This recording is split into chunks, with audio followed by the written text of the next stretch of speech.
Welcome back. Happy Tuesday. Before we get into the initial task question, because it's kind of a weird one, today is one of those talking days where we're going to primarily just be talking a lot. But that is good news for some of us because that means there's going to be lots of opportunities to get extra credit points. As a reminder to try to keep things organized, if I ask a question, raise a hand, wait for me to call on you, then answer so that I can give you a point and not forget or mishear you. And same for if you think of a question or a helpful comment, raise your hand. I'll call on you eventually. Ask your question. If it's a good question that I think helps the class along, then I'll give you a point for that as well. Keep that in mind. But now, to our initial task question. It's a weird one. Who's the most powerful? Anyone got a good answer? Or just an answer? Kerrigan? Okay. Can you give us some rationale for it? No? Okay. Doesn't. Okay, so we'll just stick with that. What makes the president powerful? Controls the country, kind of say. So with like a wave of a pen, he can affect people's lives. All right. He's been busy, that's for sure. Jackson? Chancellor Palpatine. All right. I like the duality there. Can you give some rationale for it? Just in the Lords, stated that he's the strongest dark side user, and the whole idea of Star Wars is the dark side is very powerful. Okay. All right, I'll pause for a moment so we can keep it organized. Jackson? There's a character called the One Above All, and that could be technically multiple genres. Is that a Marvel character? It is. Okay. You can't go technically to other things. Yeah. What makes him the most powerful? Or it? Okay, so if you can control not only America, not only the world, but you control entire dimensions, that is an indication of a lot of power. That's a lot of, you're doing a lot pretty easily. Lexi? Me? What makes me powerful? You control our grades. That's a fair point. I do control your grades. I don't know if that makes me the most powerful because, like Mr. Keelan, he controls. Okay, fair enough. But with that, controlling grades, so seems to be a common theme here that our idea of power relates to controlling stuff. Is that a fair summary? Maybe? Okay.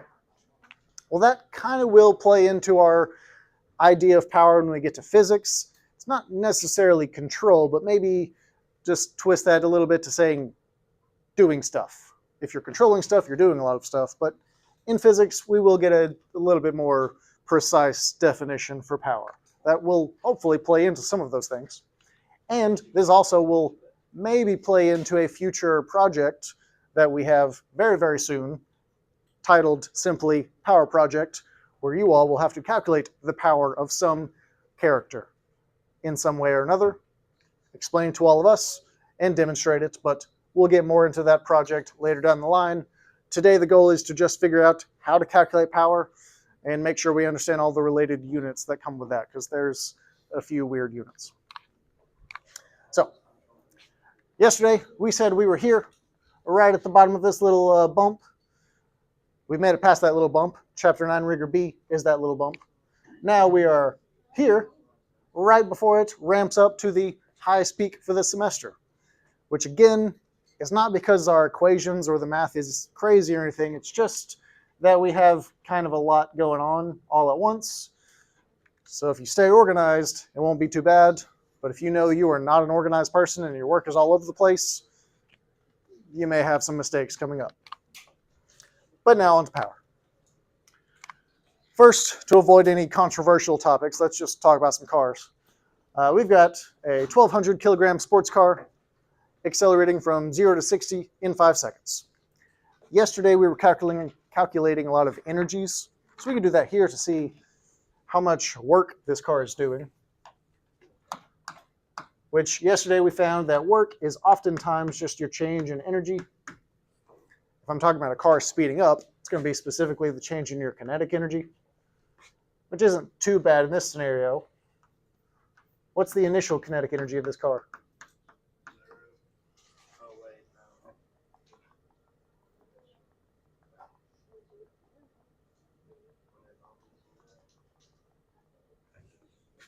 Yeah, 1/2 mass of 1,200 kilograms times the velocity squared. What's that going to give us, Tristan? 0 joules. And then if we want to calculate the final kinetic energy of that same vehicle, that's the same equation, 1/2 1,200. We do need to use the SI unit, so 27. And hopefully someone with the calculator can tell us what that comes up to be. Let me write down Tristan's point, though, before I forget.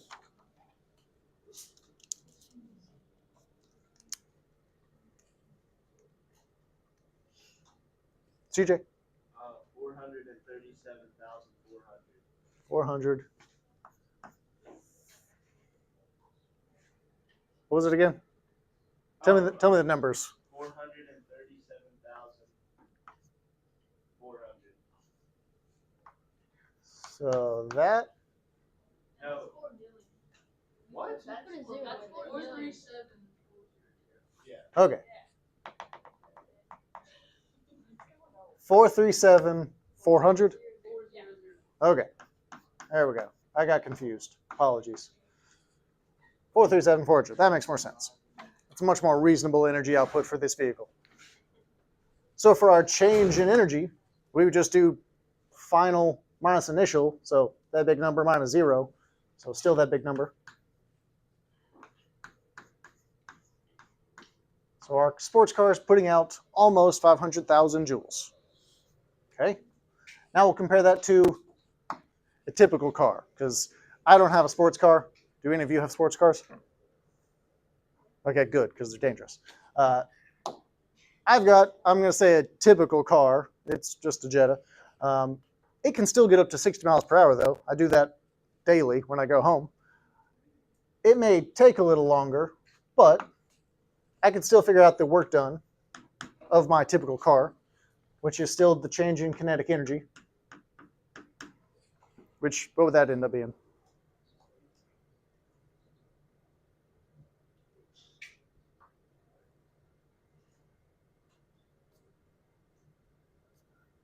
Still do final kinetic minus initial kinetic.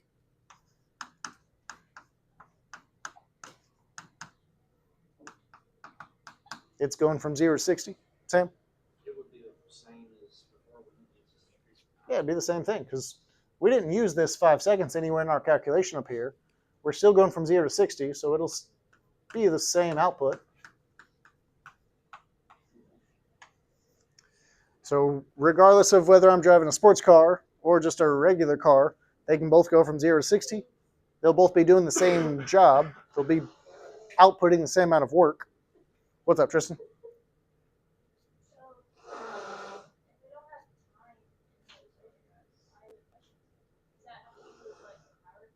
That's a good question. Question was, since we didn't use any of these times, why are they there? And that does indeed come down to what's the difference in these cars. They're doing the same thing, but one of them is doing it faster. And that's the key distinction going from work to power. If you can do the same job as someone else, but you can do it faster, you are thus more powerful than that other person. Just like the other day when I was picking on somebody, I think maybe it was Eric. I said, Eric's going to take these books down to the main office. If he picks up all 3 of these books, takes them to the main office, and it takes him 5 minutes to get there, great, he did the job. Then I get some new books, and I tell CJ, you take these books down to the main office. He somehow manages to get them down there in 5 seconds. That's really fast, and that's an indication that he is more powerful than Eric, because he did the same job much faster in this hypothetical. Also, if you got there in 5 seconds, that's like superhuman speeds. Guess so. So power is just a transfer of energy over some amount of time. That's all it really is. But rather than write all of this in my notes, I would just shorten that to any event in which energy is transferred involves power. And I got the SI unit for us. Power is typically measured in watts. So there's our first of 4 red brackets.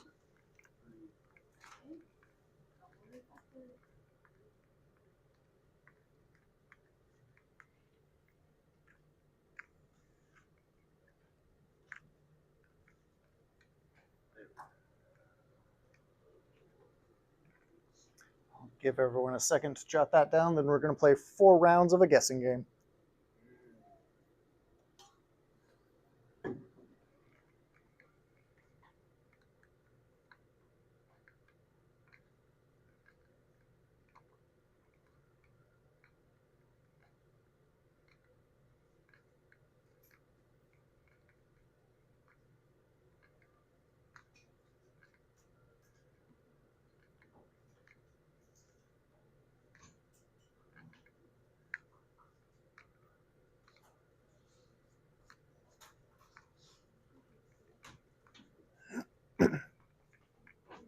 All right. As people finish up, round 1 of the guessing game is to just get us a point of reference for what a watt is.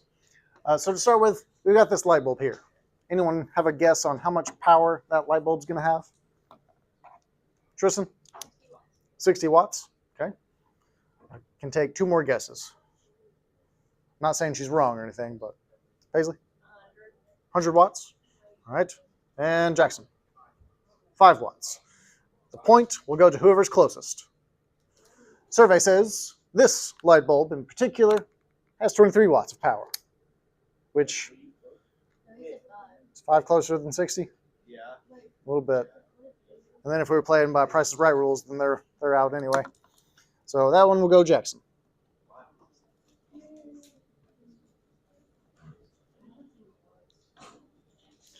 Now, 60-watt light bulbs do exist. 100-watt light bulbs, I think, exist. I'm not sure. Do they? Okay.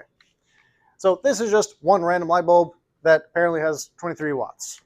Quick little your weekly Mr. Hawkins PSA is, well, first, has anyone ever had to buy light bulbs before? Okay, a few of us. That's good.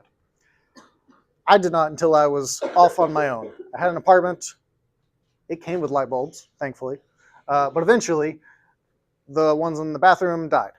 And then I was like, well, I don't like the bathroom being dark, so I went off to the store, grabbed a box of light bulbs, took it back, screwed them in, flipped the light on, and almost blinded myself.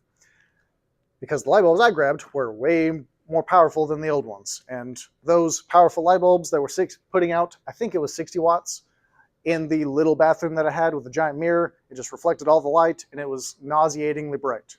So your PSA is pay attention to the wattage of the light bulbs you're buying and understand that more power is not always better. Because if you have too much light, you can't see. Anyway, moving away from light bulbs, now we're to a horse. What's the power of this horse?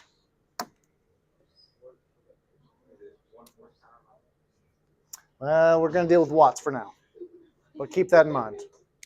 Okay. Jackson? 60 watts. Okay. CJ? 82. 82 watts. Very specific. And Sam? 232. 232 watts. All right. Survey says 746 watts. Sam's the closest there. It's kind of the point. Now, though, okay, so we've established that a horse is, on average, more powerful than a light bulb. What's another way I could give that horse's power? Paisley? We could just say 1 horsepower, and that will actually come back later. We will be talking about horsepower because it's pretty common to use, especially here in America, thanks to good old Ford back in the day. But we'll talk about that later. For now, though, off to this human, this jogging person. How much power is she demonstrating in this jog that she's running? Starting with Kerrigan. 200 watts. Emma? 430 watts. And Jackson? 500. All right, you guys will have to tell me who's closer because I already forgot who said what. 300 watts. Who's close? 200? 430. You said 200? Okay, Kerrigan's closer there. So, surprising, hopefully no one, a horse is going to be more powerful than a human, if we're talking about physical power. Now, if you get into like utilizing machinery and stuff, that gets a little complicated, but just straight regular human against regular horse, horse is going to win. Now we're on to a big machine, I don't know. You know what kind of car that is? I know basically nothing about cars. We'll say it's a pretty fast sports car. It's old, but sports car nonetheless. Paisley? 1,250. 1,250 watts. Okay. Giovanni? 3,000 watts. And Emma? 1,200. What'd you say? 1,250. 1,250. I'll go 1,500. Okay, so lowest, medium, then Giovanni with, what was it, 3,000? All right, survey says 75,000 watts. So Giovanni was the closest. Nowhere close, but technically the closest. And the main point here is we've just introduced a new unit. I'm willing to wager that we're not super familiar with watts, so I wanted to give us some reference points. If you're dealing with a small machine, you might be in the tens. Dealing with humans, we're always going to be in around the hundreds. Animals can vary wildly from upper hundreds to thousands, depending on the animal, of course. But big machines are going to get some really big numbers. So if you're calculating power, pay attention to what you're actually talking about so you can kind of gauge whether or not the numbers you're getting make any sort of sense. Big machines, you will be getting some big numbers sometimes. What's up? How much is microwave? How much is a microwave? I don't know. We'd have to look that up. Probably depends on the microwave too. They do. We will talk about a toaster oven here in a few minutes, but not quite. But What about an air fryer? what? Oh, okay.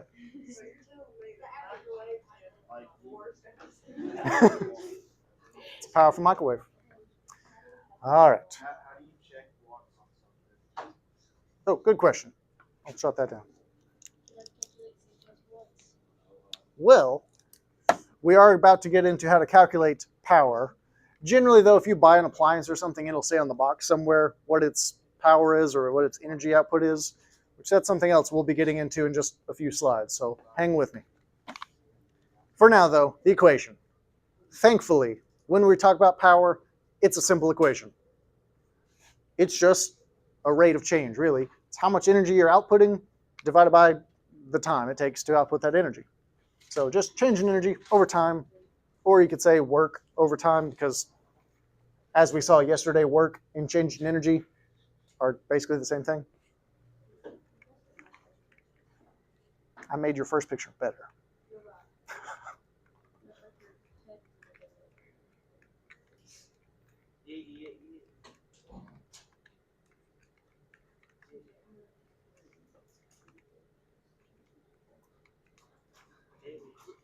I do believe this will be the last equation for this chapter. So we're up to 1, 2, 3, 4, 5, 6, 7, 8. Just 8 equations.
All right, we all set here? Sounds good. Carrying right along. Now we can run through a few scenarios. Starting simple, then we'll make it more complicated as we go. Power is a rate. We've dealt with rates before. Velocity is a rate of change of your position. Acceleration is a rate of change in your speed. Power is just the rate of change in your work or change in energy. So if we lift a ball and we lift it faster, lifting it faster is going to be demonstrating greater power than lifting it slowly. Just like if you go to the gym and you struggle for 3 minutes to get that bar up, then, well, good job. You still did the job. You showed some power, but then the power lifter off to the other end of the room is going through like 12 reps in the time it takes you to do one. He's demonstrating greater power because he's doing the same thing in less time, which that's just summarizing what a rate is, which we hopefully are familiar with by now. So let's go to a specific scenario. Here's a ball.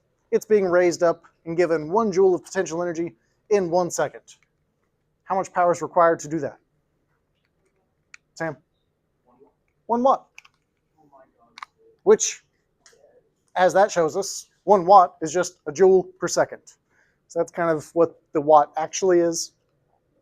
Watt is one of those abbreviated units, and it's named after some dude who, I'm guessing, his last name was Watt.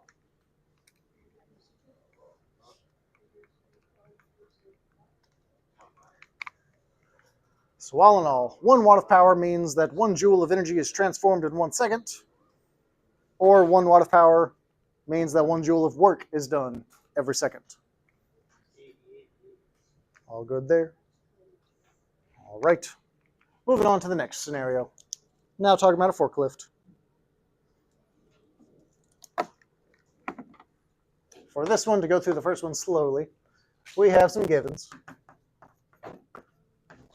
Forklift raises a crate in 5 seconds, so we got a time. Giving the crate 5,000 joules of potential energy. So once everything is said and done, our final potential energy is 5,000, which presumably, what was the initial potential energy of that crate? Before the forklift picked it up. Be 0. It was just sitting on the ground, so our initial would be 0. Which that means we can get the change in energy just by doing final minus initial, which would also be 1,000. Then to get power from that, well, we said power was change in energy over time. So 5,000 divided by 5, which hopefully we can all do that, but I'll give someone a point for it either way. Let's go with, what you got? 1,000 watts.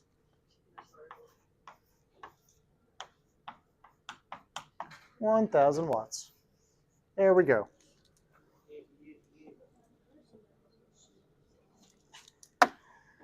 Now, the math, not too crazy. Any questions about what was just done on the board? Are we all good? Okay, great. Then there is one more little thing I have to add to this. When I wrote the units up here for watts, I just wrote out W-A-T-T-S. Really, I didn't need the S. I could have just put 1,000 watt.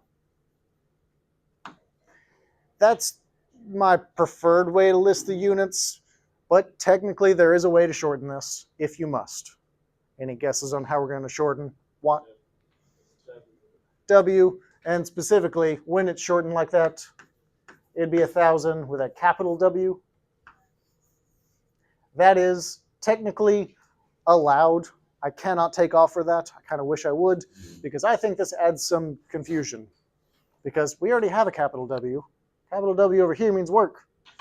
So if you write capital W here, I don't know, that's just, I don't like having multiple capital W's around. But technically, those are the same thing. So they're both fine. But W-A-T-T, it's just a 4-letter word. You can handle that. Questions there? Okay. Oh, good. The board agrees. And the board, of course, is going to use the capital W because they like to be difficult. Now, if that forklift did the same job, picked that same crate up to the same height, but it did so in half the time, what would that do to the power? CJ? Increase it By how much? 1,000. In this case, increase it by 1,000. It's going to double it. If you do the same job in half the time, you must be twice as powerful. Perfect. Next up, we got a runner. This runner is burning 1,000 calories, which that's a new unit that we're probably somewhat familiar with. However, calorie is not an SI unit for what we're talking about, so we're going to stick with the joules here. 1,000 calories happens to be a whole lot of joules. And this runner is burning that many joules in 1 hour. Is there any issues on the board? It's in hours. How many? We need to convert that to seconds. How do I do that? Tristan?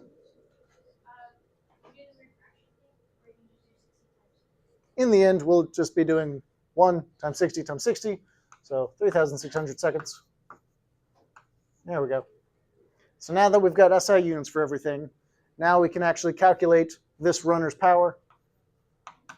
She is transferring this much energy, 4,180, 000, in that many seconds. So what's her power? Emma? 1,006.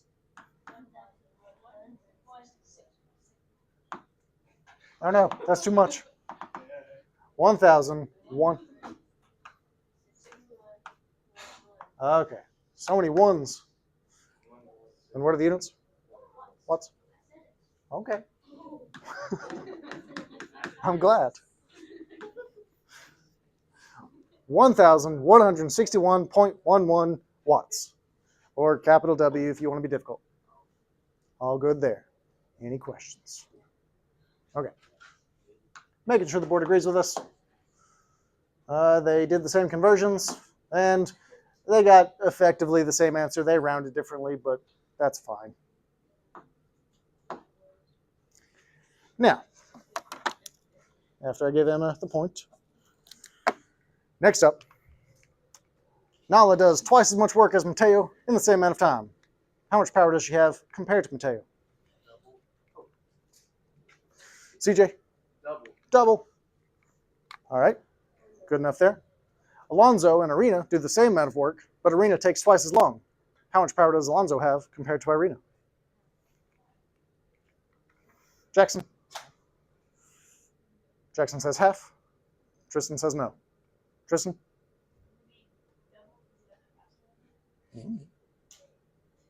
So we got 1 vote for half, 1 vote for double. Abby? Abby agrees with double. Say we're looking at Alonzo's power compared to Irina. They do the same amount of work. Irina takes twice as long. Does Alonzo have twice as much power or half? We'll say thumbs up for twice as much, thumbs down for half as much. All right, it seems like everyone agrees that is going to be twice as much. Alonzo, in this case, has twice as much power because it didn't take him as long. He did it faster. Enough talking about humans, though. Humans are boring. On to animals. Let's calculate the power of this elephant. But first, what do we need to calculate before we calculate the power? Tristan? We're going to need to calculate the work done, or the change in energy. And in this specific case, we've got an elephant lifting a log up. So the change in energy that we're going to be talking about is going to be potential energy, which pretty much with all of our power calculations in the future, it's going to come down to looking at either the change in potential energy or the change in kinetic energy. And the only way to know which one is just read the question and see what's actually happening. Which we did that a lot yesterday. I'll breeze through this. That kinetic or that potential energy change is just going to be the mass of the log, 9.8 because elephants live on Earth, and times 3 meters because that's the change in height.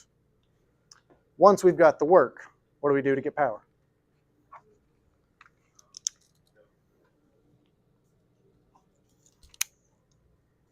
Always the same few people. CJ? Divided by time, which in this case is going to be 4 seconds. So divide that by 4 seconds. That elephant has 2,200 watts of power.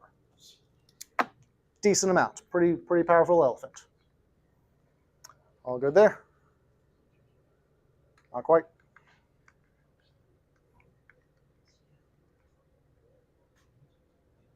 Is 2,205. 205. Oh yeah. The board likes to round things to. I know it. Oh, not me. It's the board. The board's missing. No, he didn't. We'll never know. All right, we all set now? Okay. Next up, enough with animals. Now back to our sports car from before. This time, sports car's not raising in elevation. It's just speeding up. So we're going to be using our kinetic energy. Step one, we got to find the work done. So that change in kinetic energy, which we actually already did. So here it is again. We just have its mass times the velocity squared. Technically, we would subtract 0 because the initial was 0. That's what we had a minute ago. And then to go from there to power, we're just going to divide by time again. So divide that by 5.2. What's that going to give us? See what the board does with that weird rounding. Tristan?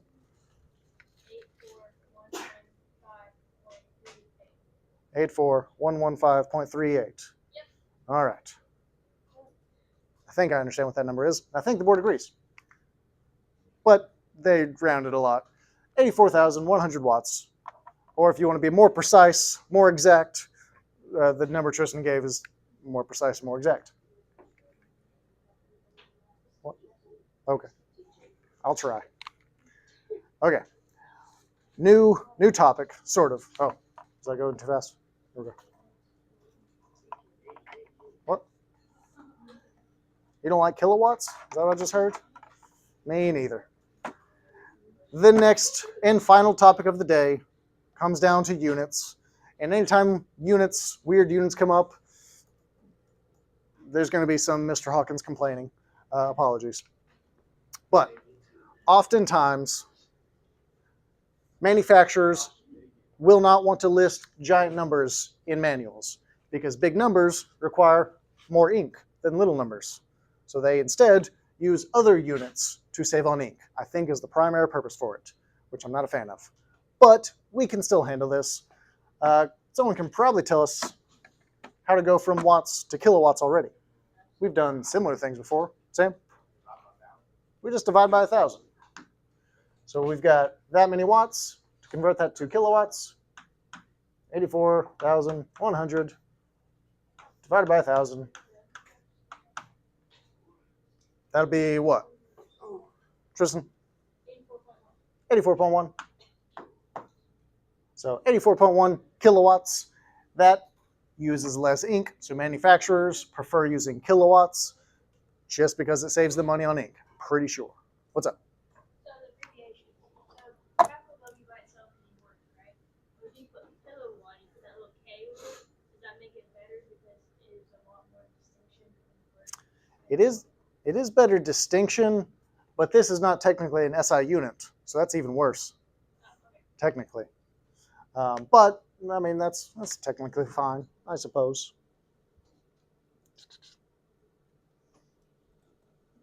And like I said, if you prefer putting capital W for watts, that's okay. I'll just be sad about it. All right, next up. What are the other units we use for power, specifically oftentimes when we talk about cars? CJ? Horsepower. We talk about horsepower, specifically in America. So if you go to your car's manual and flip through it, you probably will find its power given maybe in kilowatts, but probably horsepower, which is just, like we said, 1 horsepower is 746 watts.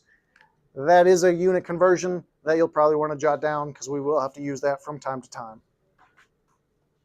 For this sports car, though, the mathematical process is the same. Instead of dividing by 1,000, we just divide by 746. So this car has 113 horsepower. 113 horses crammed in that little engine.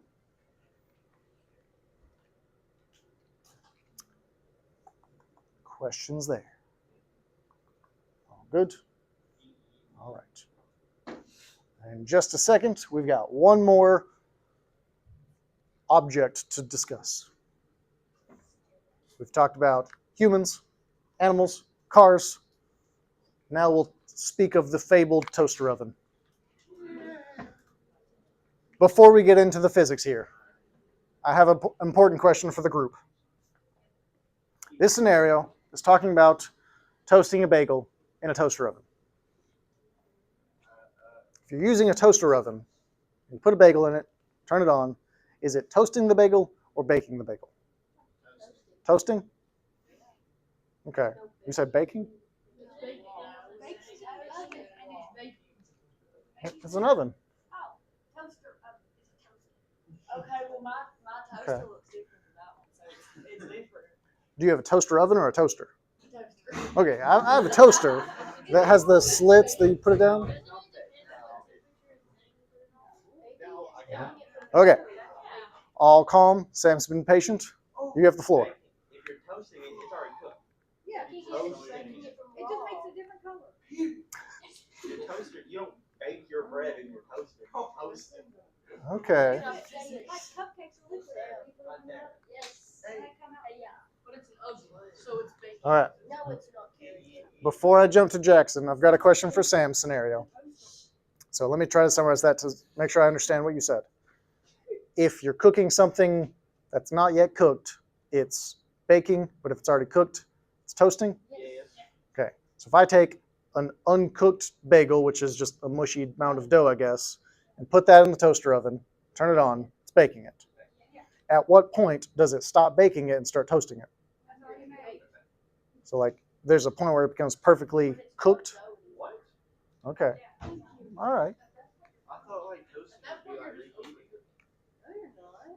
Somebody does it that way, like baking or cooking it. All right.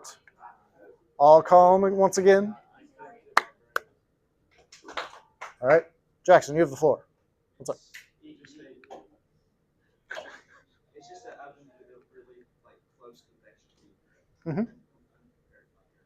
Toaster, which is just like close convection. Right. So are you on side toasted or baked? You're on side baked? All right, because that was my thing is like, this is just a regular oven, just small. So it just seems like it's baking it to me, but I don't know. I'm not a bagel scientist. Anyway, we may continue this argument in a moment. But first, on to calculating energy. This toaster oven is operating at 800 watts, so that's its power.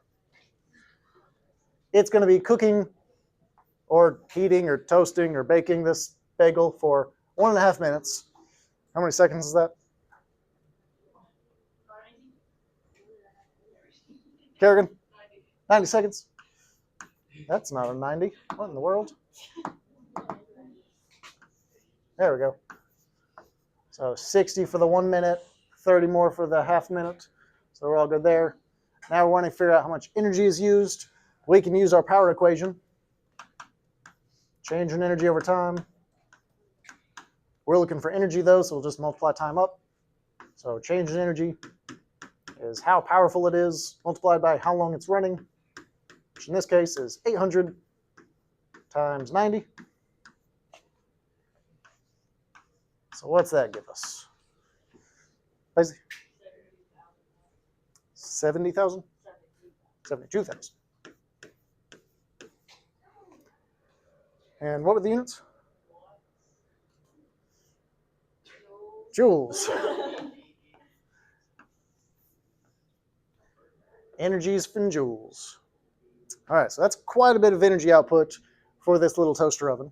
So make sure the board agrees with us. Looks like they did the same equation and they got the same answer. Good on them. They didn't even round weird this time. Okay. Now, something else you can do with a toaster oven is we could instead cook a potato. So then, this potato that we're putting into a toaster oven, are we baking the potato or toasting the potato? Okay. That does fall in line with Sam's definition. If it's an uncooked potato, put it in the oven, so it's baking it until it's cooked. And then I guess you could toast a potato in a toaster oven? Yeah. You can't toast a potato? No, you can't put it in a toaster. Why are you doing that? Like a toasted potato would just be like potato chips, right? What? I don't know. Can you make Yeah. Help us out, Jackson. That's a fair point. Potato wedges are basically toasted potatoes. What's up, Tristan? Well, when you make it like if you're just saying a whole potato, Yeah. you bake it, the skin gets softer. That's why you just like cut it open and then mush it. Mhm. You cut it up small, like potato wedges, then and you like put oil on it, and that's what makes it. So if I cut it up and put oil on it, is it toasting it thin or is it still baking? And you put oil on it and fries. Now it's fried. Okay. Toaster ovens are magic. I'm confused. What's up? Ooh, all about surface area. All right, I'm interested. Maybe the secret is in the surface area of whatever is being cooked. Maybe it's just how much power is in it. Maybe. Well, it's the same toaster oven in this scenario, so it's got the same amount of power. The only thing that's changing is the time of cooking, which is 60 minutes, so that's 3,600 seconds.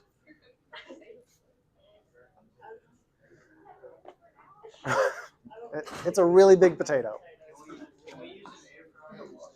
Nope, I only got a toaster oven.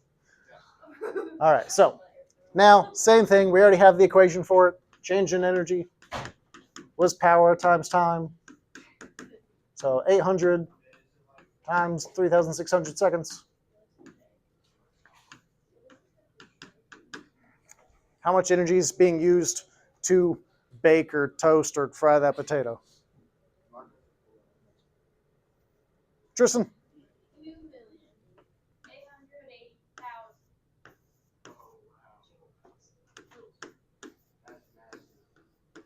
All right, that's a lot of energy to toast, bake, fry that potato. And just like with those vehicles, if you look at the back of your toaster oven, you'll probably find a power or an energy output of that toaster oven. But it's probably not going to give you this giant number with joules. They will either give you joules, or probably won't give you joules. They might give you kilowatt hours.